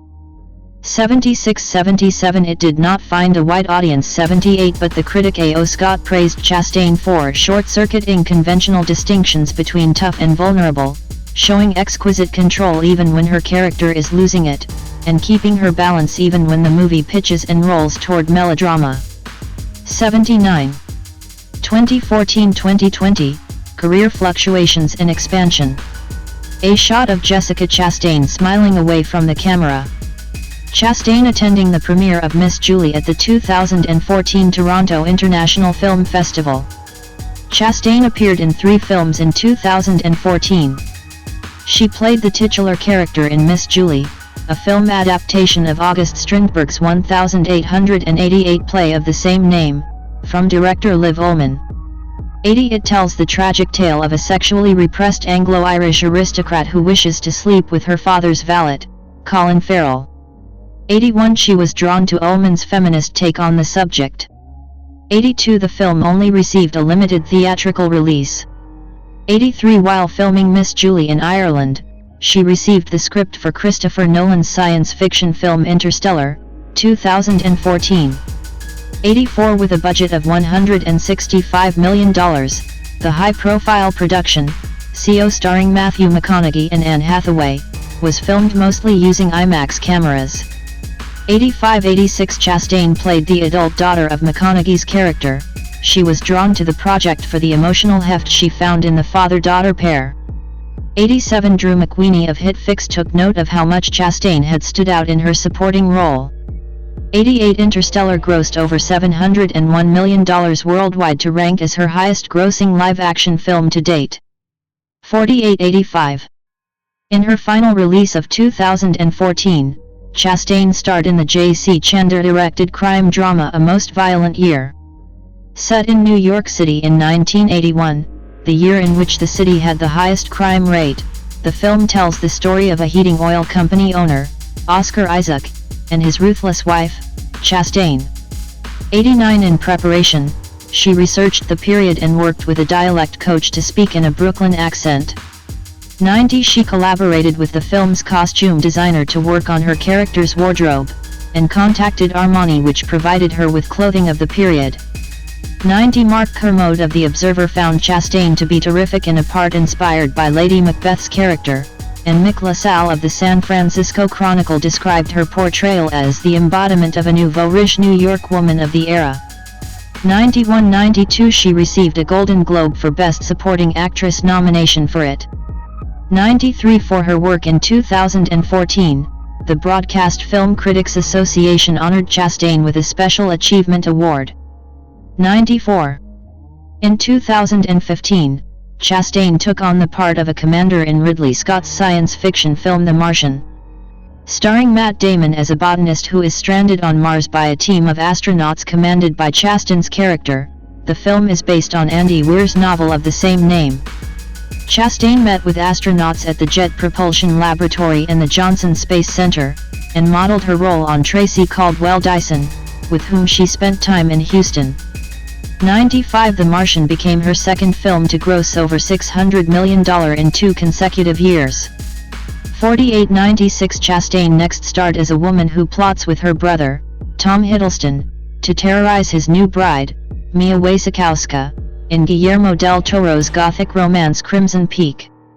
She approached the villainous part with empathy, and in preparation read graveyard poetry and watched the films Rebecca, 1940, and Whatever Happened to Baby Jane? 1962. 95 Del Toro cast Chastain to lend accessibility to a part he considered psychopathic, but Peter DeBrugge of Variety found her alarmingly miscast and criticized her for failing to effectively convey her character's insecurity and ruthlessness. 95-97 Conversely, David Sims of Slate praised her for portraying her character's jealous intensity to the hilt. 98. After playing a series of intense roles, Chastain actively looked for a light-hearted part. 99 She found it in the ensemble fantasy film The Huntsman, Winter's War, 2016, which served as both a sequel and a prequel to the 2012 film Snow White and the Huntsman. She was drawn to the idea of playing a warrior whose abilities were on par with those of the male lead, but the film flopped both critically and commercially. 99-100 Chastain next starred as the titular character, a lobbyist, in the political thriller Miss Sloane, which reunited her with John Madden. 99-101 She read the novel Capital Punishment by disgraced former lobbyist Jack Abramoff to research the practice of lobbying in America, and met with female lobbyists to study their mannerisms and sense of style. 102 Hailing her as one of the best actresses on the planet, Peter Travers commended Chastain for successfully drawing the audience into Sloane's life, and Justin Chong termed her performance a tour de force of rhetorical precision and tightly coiled emotional intensity. 103-104 She received a Golden Globe nomination for Best Actress in a Drama. 105 Also in 2016, Chastain launched the production company Freckle Films, headed by a team of female executives. 99-106. Chastain at the 2016 Cannes Film Festival. Chastain began 2017 by serving as the executive producer and providing the narration for I Am Jane Doe, a documentary on sex trafficking. 107 In an effort to work with more female filmmakers, Chastain starred in 2 projects directed by women: Nikki Caro's The Zookeeper's Wife and Susanna White's Woman Walks Ahead. 108 In the former, an adaptation of Diane Ackerman's non-fiction book of the same name, she co-starred with Johan Heldenberg as the real-life Polish zookeepers Jan and Antonina Zabinski, who saved many human and animal lives during World War II. 106-109 The film received mixed reviews, but Stephen Holden took note of how Chastain's watchful, layered performance empowered the film. 111 Woman Walks Ahead tells the story of the 19th century activist Catherine Weldon, who served as an advisor to the Sioux chieftain Sitting Bull prior to the Wounded Knee Massacre. She was interested in portraying a role that young girls could look up to for inspiration, and provided off-screen inputs to avoid a white savior narrative. 112. Chastain portrayed Molly Bloom, a former skier who ran a high-profile gambling operation that led to her arrest by the FBI, in Aaron Sorkin's directorial debut, Molly's Game, 2017. She took the part due to her desire to work with Sorkin, whose writing she admired. 113 Instead of relying on Bloom's public persona, she met Bloom personally to explore her character's flaws and vulnerabilities. She also researched the world of underground poker and interviewed some of Bloom's customers. 113 Peter DeBrugge hailed her role as one of the screen's great female parts, and credited its success to both Sorkin's script and Chastain's stratospheric talent. 114 She received her 5th Golden Globe nomination for it. 115 In 2018, she hosted an episode of the television sketch comedy show Saturday Night Live and voiced the virtual reality production Spheres, Songs of Space-Time. 117 She had filmed a part in Xavier Dolan's ensemble drama The Death and Life of John F. Donovan, but her scenes were deleted from the final cut as Dolan found her role incompatible to the story. 118. In the superhero film Dark Phoenix, 2019, which marked the 12th installment in the X-Men series, Chastain took on the role of an evil alien due to its focus on female characters. 119 Peter Bradshaw of The Guardian considered it to be a waste of her talents, and the film registered poor box office returns. 121 She redeemed with Andy Muschietti in It Chapter 2, the sequel to his 2017 horror film It, based on Stephen King's novel. She played the adult Beverly Marsh, a woman in an abusive marriage, sharing the role with Sophia Lillis. Filming proved challenging for Chastain, as Muschietti preferred the usage of practical effects to computer-generated imagery. One particular scene required her to be covered in 4,500 US gallons, 17,000 liters, of fake blood. 123 The film received favorable reviews, with Charlotte O'Sullivan of the Evening Standard finding Chastain to be suitably sad and sepulchral in her role. 125 It grossed over $470 million worldwide. 126. Under Freckle Films, Chastain produced and starred in the action film Ava, 2020, written and initially set to be directed by Matthew Newton, who has been accused of domestic violence. Following backlash against her for agreeing to work with him, Newton was replaced with Tate Taylor. 128 Boyd Van Hoge of The Hollywood Reporter bemoaned that Chastain's talents as an action star had been wasted in an underwhelming film. 129 Released theatrically during the COVID-19 pandemic, it performed poorly at the box office but gained success on video on demand. 130. 2021 Present, Awards Success in Television. Andrew Garfield and Chastain starred as the televangelists Jim and Tammy Faye Bakker in the biopic The Eyes of Tammy Faye, 2021. She acquired the rights to Faye's life in 2012, and produced the film under her company Freckle Films. 131 To look like Bakker, Chastain wore prosthetic makeup which took 7 hours to apply. 132 The role also required her to sing, which she has said made her nervous. 133 She worked with the music producer Dave Cobb to record 7 songs for the film's soundtrack. 131 David Fear of Rolling Stone found Chastain to be the only reason to see this curiously tepid biopic and praised her for rising above the script to humanize Bakker. 134 Kevin Marr of The Times considered it to be a riveting, unleashed, and award-worthy performance and compared it to Joaquin Phoenix's performance in Joker, 2019. 135 She won the Academy Award for Best Actress, Critics' Choice Award and SAG Award, in addition to a Golden Globe nomination. 136. 137. Chastain at the 75th Tony Awards in 2022. Also in 2021, Chastain agreed to Scenes from a Marriage, a gender-switched remake of Ingmar Bergman's 1973 Swedish miniseries of the same name for HBO, for its subversion of stereotypical portrayal of women. 138. 139. Lucy Mangan of The Guardian took note of the chemistry between Chastain and her CO star Oscar Isaac, as did Carol Midgley of The Times, who praised them for delivering crackling, wounding dialogue faultlessly. 140. 141. 142. She received a nomination for the Golden Globe Award for Best Actress in a Miniseries, her second nomination at that year's ceremony. 137. She also redeemed with Ralph Fiennes in The Forgiven, an adaptation of the novel of the same name by Lawrence Osborne. 143. 144. For the 355, 2022, a female-led spy film, Chastain and her team of female CO stars pitched the idea to prospective buyers at the 2018 Cannes Film Festival, where it was picked up by Universal Pictures.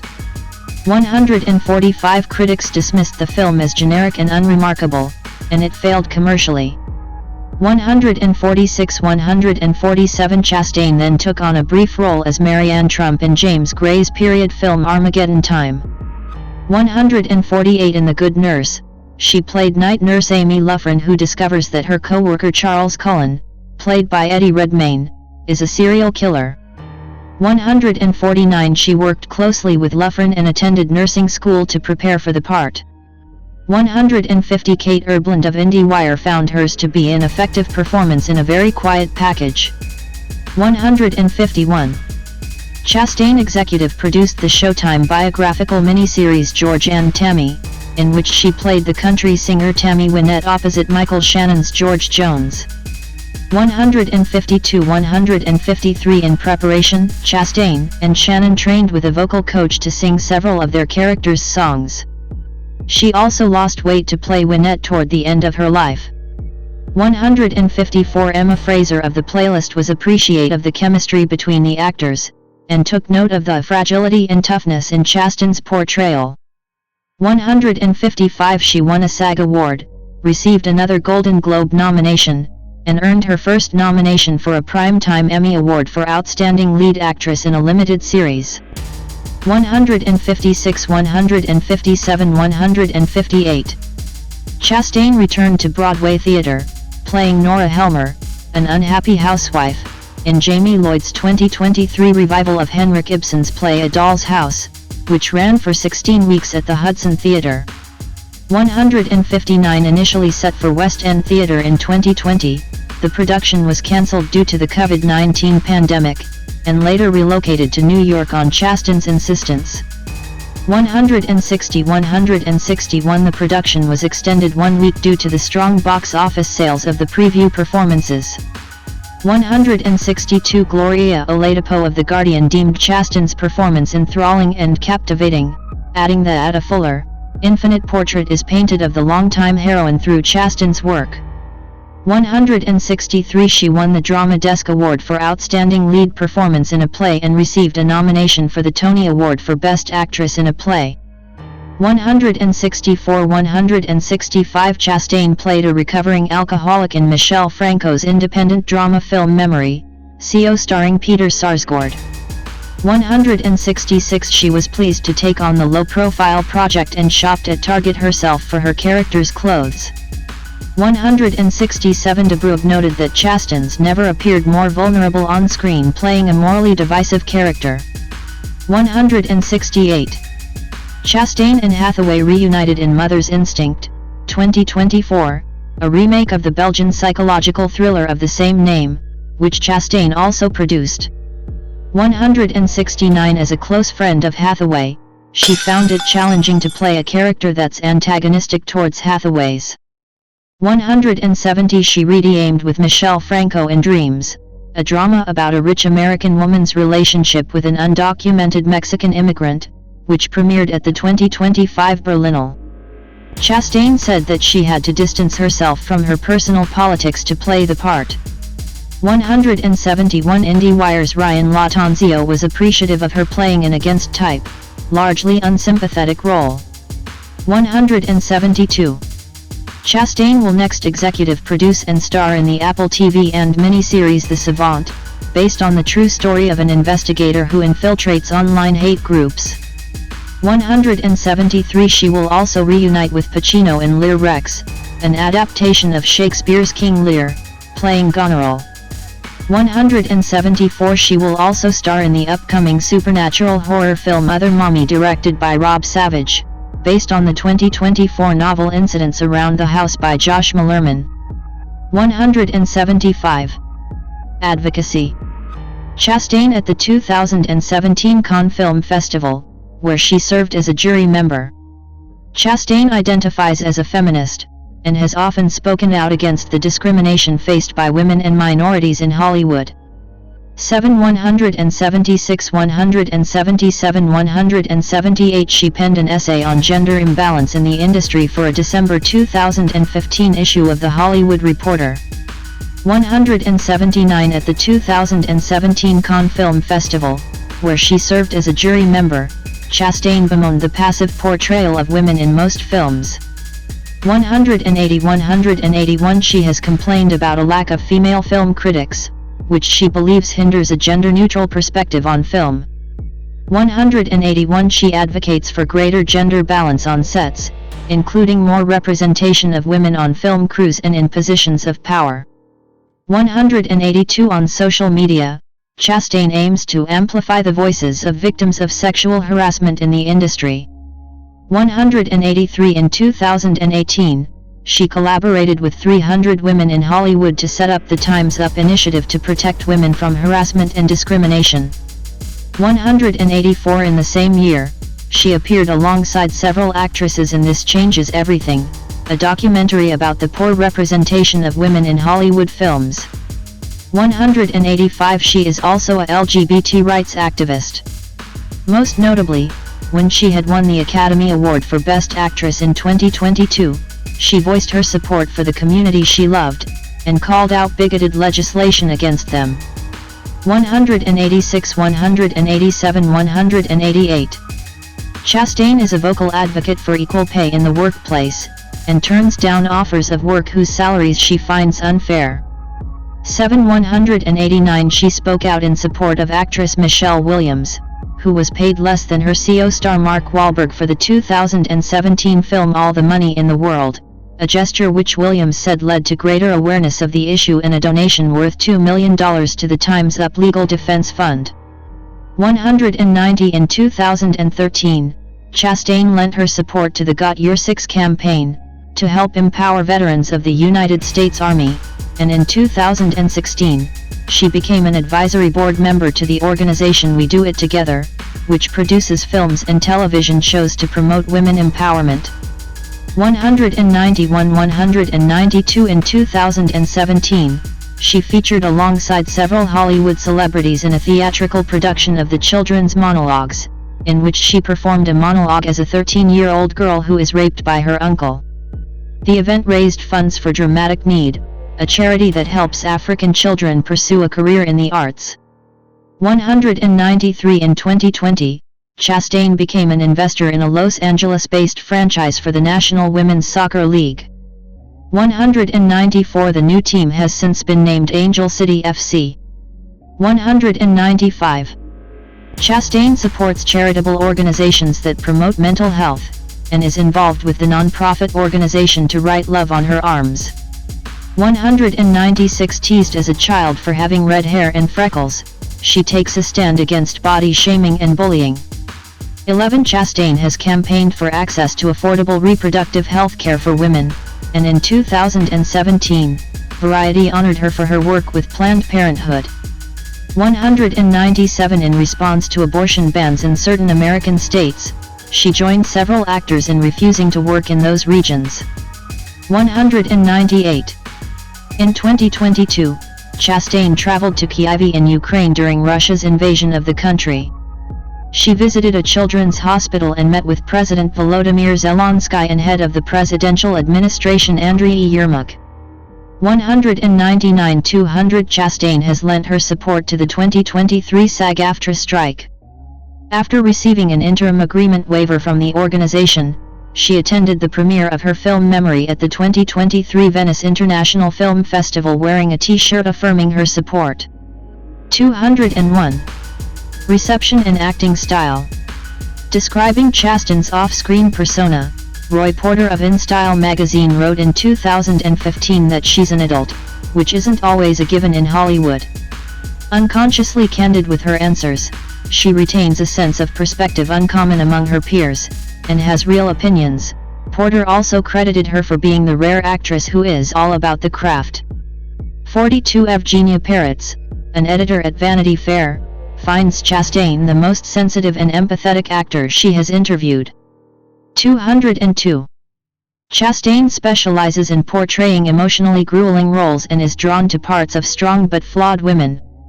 11 203 204 The journalist Sanjeev Bhattacharya has identified a theme of characters who subvert gender expectations in some way.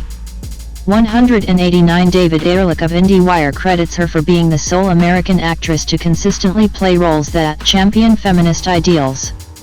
205 She believes in extensive preparations for a role. I fill myself up with as much history of the character as I can. 206 The film critics Roger Ebert and Richard Roeper have praised Chastain's versatility. 73 and W magazine credits her for avoiding typecasting. 9. Chastain at the 2015 Empire Awards. Guillermo del Toro, who directed Chastain in Crimson Peak, believes that she is interested in being chameleonic, and that she brings authenticity even to bizarre situations. 207 Sophie Hewood of The Guardian believes that Chastain's ability to bring very little ego to her roles renders her unrecognizable to the audience. 7 Sarah Carmely of Harper's Bazaar opines that she goes for total immersion, sinking so deep into character that her face seems to change shape with each one. 204 Lee Goldman of Marie Claire has compared her craft to that of Meryl Streep and Cate Blanchett, and writes that she values her craft over her looks. 12 Michelle Franco, who directed her in Memory, called Chastain the best actress in the world. 208 Describing her film career in 2017, Ben Dickinson of Elle wrote, with her often haunted-looking eyes, pale complexion, and gorgeous red mane, she can project everything from Icy Hauteur, The Martian, Miss Sloane, to Loving Warmth, The Tree of Life, The Zookeeper's Wife, or an unstable equilibrium and high intelligence in between, 0 Dark 30 and A Most Violent Year. 209. The journalist Tom Schoen describes Chastain as being excessively luscious with pale Botticelli features wrapped around a bone structure that has a touch of the masculine, right down to the cleft in her chin. 210 She was named the sexiest vegetarian actress in a poll conducted by PETA in 2012. 211 From 2012 to 2014, she was featured in Ask Men's listing of the most desirable women 212, and in 2015, Glamour magazine ranked her as one of the best-dressed women. 213. Time magazine named Chastain one of the 100 most influential people in the world in 2012.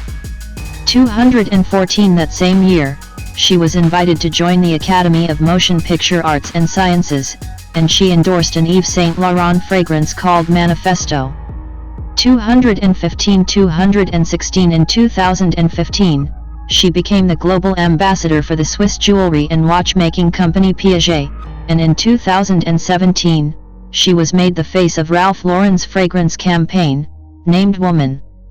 217 218 For the latter, she led an initiative called Lead Like a Woman, and featured in a short film named Leading with Intensity, 2019, made by an all-female cast and crew. 219 In 2024, she became the global ambassador for Damiani, an Italian luxury jewelry corporate group that designs, manufactures, distributes and sells jewelry and luxury watches. 220. Personal life. Despite significant media attention, Chastain remains guarded about her personal life, and chooses not to attend red carpet events with a partner. 221-203 She considers herself to be a shy person, and in 2011 expressed a preference for domestic routines like dog walking and playing ukulele over partying. 222 Chastain has cited the actress Isabelle Huppert as an influence for managing a family, while also playing out their roles on screen. 223. She is an animal lover, and has adopted a rescue dog. 203 Raised by a vegan chef mother. 224 Chastain was a pescatarian for much of her life before health troubles prompted her to begin practicing veganism. 203 She is an investor in Beyond Meat, a meat substitutes company. 225. In the 2000s, Chastain was in a long-term relationship with writer-director Ned Benson that ended in 2010. 226 In 2012, she began dating Gianluca Passi di Preposolo, an Italian count of the Passi di Preposolo noble family, who is an executive for the fashion brand Moncler. 203 On June 10, 2017, Chastain married Preposolo at his family's estate in Carbonara, Italy. 227 In 2018, the couple had a daughter through surrogacy. 228-229 They later had a son. 138 They reside in New York City. 230-231 Acting credits and awards. Main articles, list of Jessica Chastain performances and list of awards and nominations received by Jessica Chastain. According to the review aggregator site Rotten Tomatoes and the box office site Box Office Mojo, Chastain's most critically acclaimed and commercially successful films are Take Shelter, 2011, Coriolanus, 2011, The Tree of Life, 2011, The Help, 2011, Madagascar 3, Europe's Most Wanted, 2012, Zero Dark 30, 2012, Mama, 2013, Interstellar, 2014, A Most Violent Year, 2014, The Martian, 2015, Miss Sloane, 2016, Molly's Game, 2017, and It Chapter 2, 2019. 232-233 Among her stage roles, she has appeared in a Broadway revivals of The Heiress in 2012 and A Doll's House in 2023. 64 Her television roles include the miniseries Scenes from a Marriage, 2021, and George and Tammy, 2022.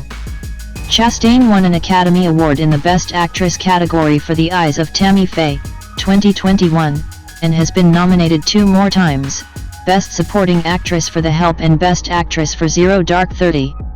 She won the Golden Globe Award for Best Actress in a Motion Picture Drama for Zero Dark 30, and has been nominated 7 more times, Best Actress in a Drama for Miss Sloane, Molly's Game, and The Eyes of Tammy Faye, Best Supporting Actress for The Help and A Most Violent Year, and Best Actress for a Miniseries or Television Film for Scenes from a Marriage and George and Tammy. 234 Chastain was nominated for the Tony Award for Best Actress in a Play for A Doll's House. 165 Chastain earned her first nomination for the Primetime Emmy Awards for Outstanding Lead Actress in a Limited or Anthology Series or Movie for George and Tammy. It Chapter 2 is a 2019 American supernatural horror film directed by Andy Muschietti from a screenplay by Gary Dauberman. It is the sequel to It, 2017, and the second of a 2-part adaptation of the 1986 novel It by Stephen King. The film stars James McAvoy, Jessica Chastain, Bill Hader, Isaiah Mustafa, Jay Ryan, James Ransone, Andy Bean, and Bill Skarsgård as Pennywise the Dancing Clown. Set 27 years after the events of the previous film, the story centers on the Losers Club and their relationships as they reunite to destroy it once and for all. Talks for an It sequel began in February 2016. By September 2017, New Line Cinema announced that the film would be released in September 2019, with Dauberman writing the script and Muschietti to direct. On a $79 million budget, filming took place from June to November 2018 at Pinewood Toronto Studios, Oshawa, Toronto, and Port Hope. It Chapter 2 premiered at the Regency Village Theater in Los Angeles on August 26, 2019, and was released in the United States on September 6. The film received mixed reviews from critics and grossed $473.1 million worldwide. An upcoming prequel television series, titled It, Welcome to Derry, is set to premiere on HBO in 2025, with Skarsgård set to reprise his role as Pennywise. Plot. In 2016, 27 years after its initial defeat, Pennywise the Dancing Clown returns to Derry, Maine, killing a man named Adrian Mellon after he and his boyfriend are brutally assaulted by homophobic teens. Mike Hanlon, the only member of the Losers Club who remained in Derry, summons the other members, Bill Denbrough, Ben Hanscom, Beverly Marsh, Richie Tozier, Eddie Kaspbrak, and Stanley Uris. All of them return to Derry, except for Stanley, who dies by suicide. Mike refreshes the Losers' memories before it itself reveals the news of Stanley's suicide to them. Richie and Eddie decide to leave, until Beverly reveals that she has had visions of their deaths should they fail to fulfill their oath to kill it.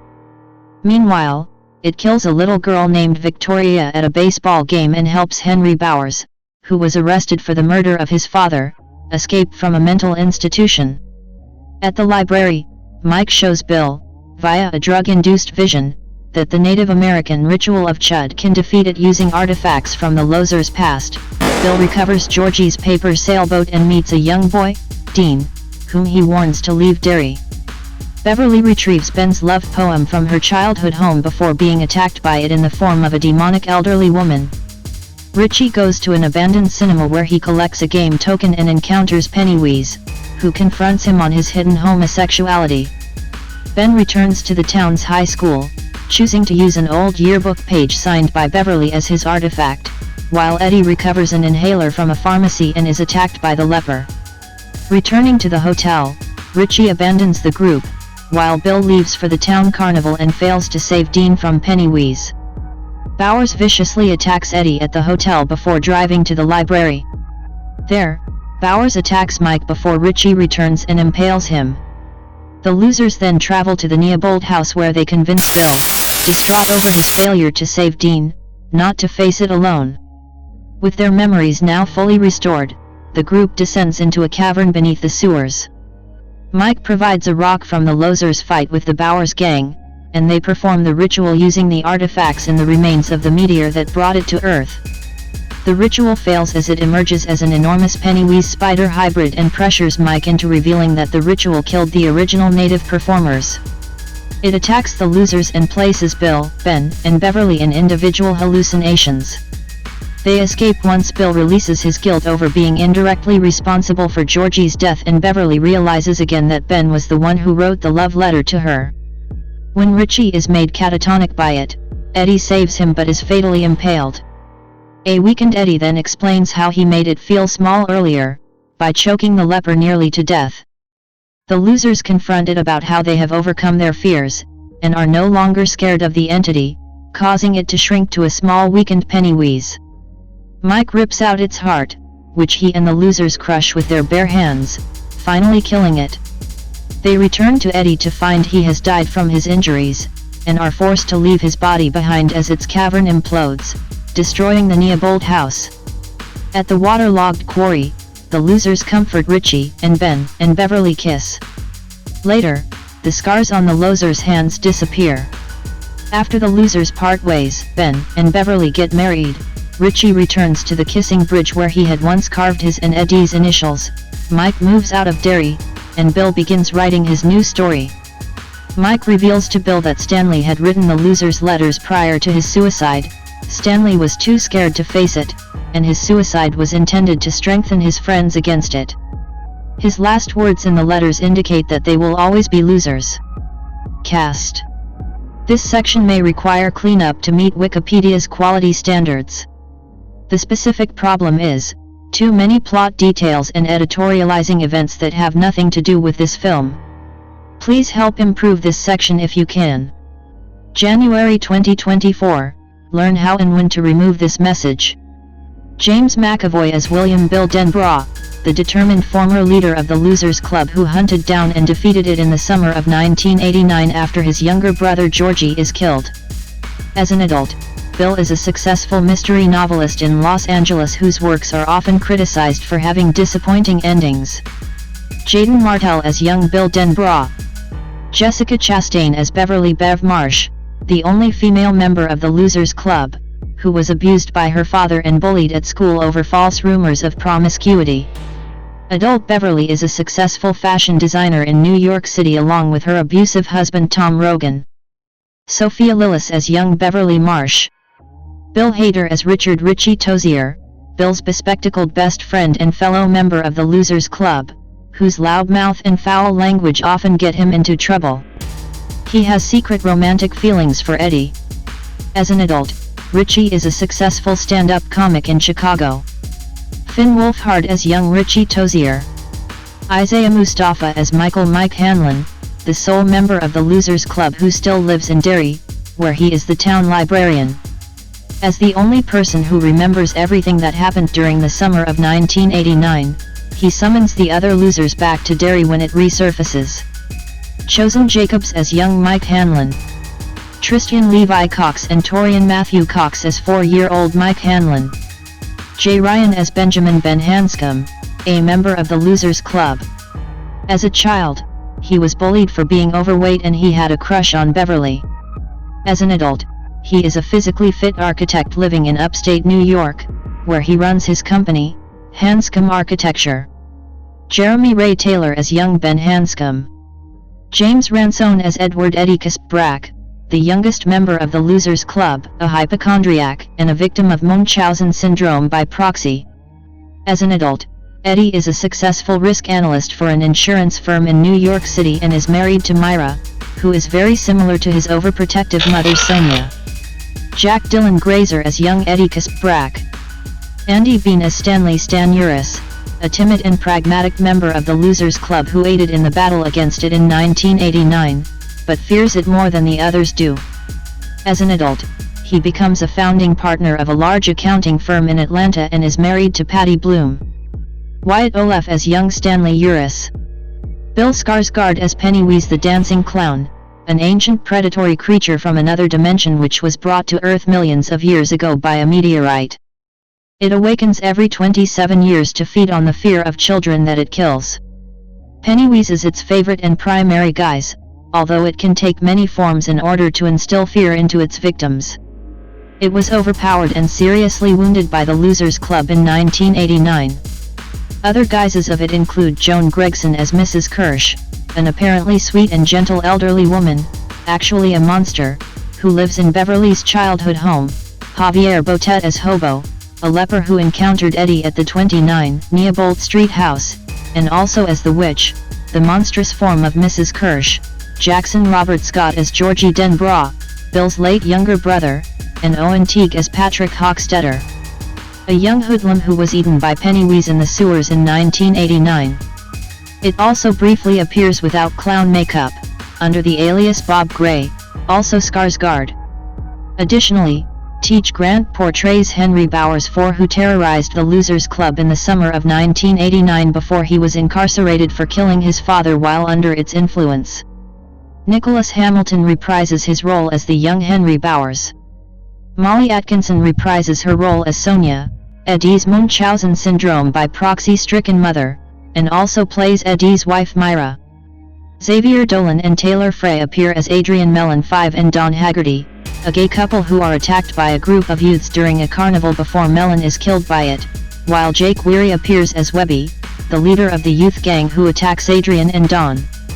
Luke Rosler portrays Dean, a young boy who meets Bill near the storm drain where Georgie was killed in 1988, and who is later killed by it at the Funland. Ryan Kiera Armstrong appears as Victoria Fuller, a girl who is killed by it after he lures her to under the bleachers at a baseball game. Jess Fixler portrays Bill's wife Audra Denbrough. Nay Phillips, Will Bainbrink portrays Beverly's abusive husband Tom Rogan V, and Martha Gervin appears as Stanley's wife Patty. Stephen Bogaert, Jake Sim, Logan Thompson, Joe Bostic, and Megan Charpentier reprise their roles from the first film as Beverly's abusive father Alvin Marsh, Henry's friends Reginald Belch Huggins and Victor Vic Chris, pharmacist Mr. Keene, and Keene's daughter Greta, respectively. Juno Rinaldi portrays the adult Greta. Katie Lundman reprises her role as Betty Ripsom in a vocal capacity, in addition to portraying a second character, Chris Onwin, one of Webby's friends who participates in assaulting Adrian and Dawn. Stephen King cameos as a pawn shop owner, the film's director Andy Muschietti cameos as a customer at the pharmacy, and filmmaker Peter Bogdanovich cameos as himself, the director of the film based on Bill's novel. Brandon Crane, who played young Ben Hanscom in the 1992 episode television miniseries adaptation of it, also makes a cameo appearance as a board member of Hanscom Architecture. 6. Production. Development. In February 2016, producer Roy Lee, in an interview with Collider, mentioned a second It film, remarking, "Doberman wrote the most recent draft working with Muschietti, so it's being envisioned as 2 movies." 7. In July 2017, Muschietti revealed that production was set to begin in the spring of 2018, adding 8-9 will probably have a script for the second part in January 2018. Ideally, we would start prep in March. Part 1 is only about the kids. Part 2 is about these characters 27 years later as adults, with flashbacks to 1989 when they were kids. 10 Muschietti spoke of looking forward to having a dialogue in the second film that does not exist within the first, stating, "It seems like we're going to do it. It's the second half, it's not a sequel. It's the second half and it's very connected to the first one." 11/12 Muschietti stated that 2 cutscenes from the first film will possibly be included in the second, one of which being the fire at the black spot from the book. 13. In September 2017, New Line Cinema announced that the sequel would be released on September 6, 2019. 14 with Gary Doberman 15-16 writing the script and Andy Muschietti returning to direct. 17 Doberman would later leave the project to write and direct Annabelle Comes Home, while Jason Fuchs was brought in as his replacement. 18. Casting. In an interview in July 2017, the child actors from the first film were asked which actors they would choose to play them in the sequel. Sophia Lillis chose Jessica Chastain and Finn Wolfhard chose Bill Hader, 19, both of whom would end up cast in those roles. In September 2017, Muschietti and his sister mentioned that Chastain would be their top choice to play the adult version of Beverly Marsh. 20 In November 2017, Chastain herself expressed interest in the project. 21 Finally, in February 2018, Chastain officially joined the cast, 22 reuniting her with Muschietti, who directed her in Mama.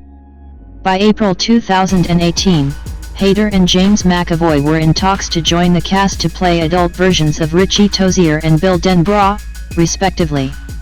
23 In May 2018, James Ransone, Jay Ryan and Andy Bean joined the cast to portray adult versions of Eddie Kaspbrak, Ben Hanscom, and Stanley Uris, respectively. 24 25 26 In June 2018, Isaiah Mustafa joined as the adult version of Mike Hanlon, while Xavier Dolan and Will Bainbrink were also cast as Adrian Mellon and Tom Rogan, respectively. 27 later, Teach Grant was cast to play the adult version of Henry Bowers, played by Nicholas Hamilton, and Jess Vixler was also cast as Bill's wife. 4 This is the second collaboration between McAvoy, Chastain, Hader, Vixler, and Bainbrink after the disappearance of Eleanor Rigby. In September 2018, it was revealed that Javier Botet would appear in the film. 28 He played it in its hobo and witch forms.